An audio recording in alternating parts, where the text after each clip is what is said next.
c'est que le coronavirus entre par les voies respiratoires. Il utilise un récepteur appelé ACE2, très abondant dans les cellules de la muqueuse qui tapissent la cavité nasale et les poumons. Ce récepteur est la porte d'entrée qui permet au virus de coloniser ces cellules et de s'y multiplier.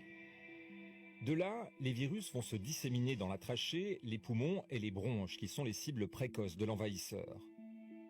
C'est ce qui provoque des symptômes grippaux comme la fièvre, le rhume, la toux et les difficultés respiratoires qui peuvent parfois s'aggraver en pneumonie et en détresse respiratoire aiguë. L'échange entre oxygène et gaz carbonique est compromis.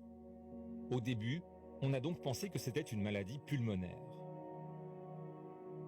Mais il y a des cellules d'autres organes dans le corps qui possèdent également des récepteurs ACE2 en moins grande quantité. Si le système immunitaire n'a pas réussi à contrôler l'infection dans la première phase pulmonaire, les virus vont continuer leur invasion. Ils peuvent alors aller affecter le cœur, les artères et les veines, l'appareil digestif, le foie, les reins, les tissus conjonctifs, le système nerveux et même le cerveau. Chacun de nous a un système immunitaire unique qui va se défendre un peu différemment face au virus. C'est ce qui explique la diversité des symptômes qui a tellement dérouté les médecins depuis le début de cette pandémie.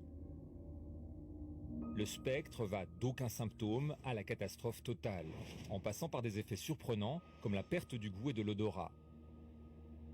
Ce sont des atteintes neurologiques qui peuvent également provoquer des troubles de la conscience, avec des états confusionnels, des évanouissements, de la somnolence et de l'apathie qui va jusqu'au coma, ainsi que des épilepsies et des AVC.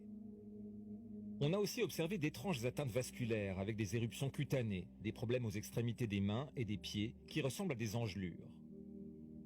Après des symptômes grippaux parfois très légers, la santé de certains patients se dégrade soudain très brutalement sans signe annonciateur, généralement autour du 8e jour après les premiers signes de l'infection. C'est ce que les soignants redoutent. Ils appellent ça un orage de cytokines. Les cytokines sont des agents de l'immunité.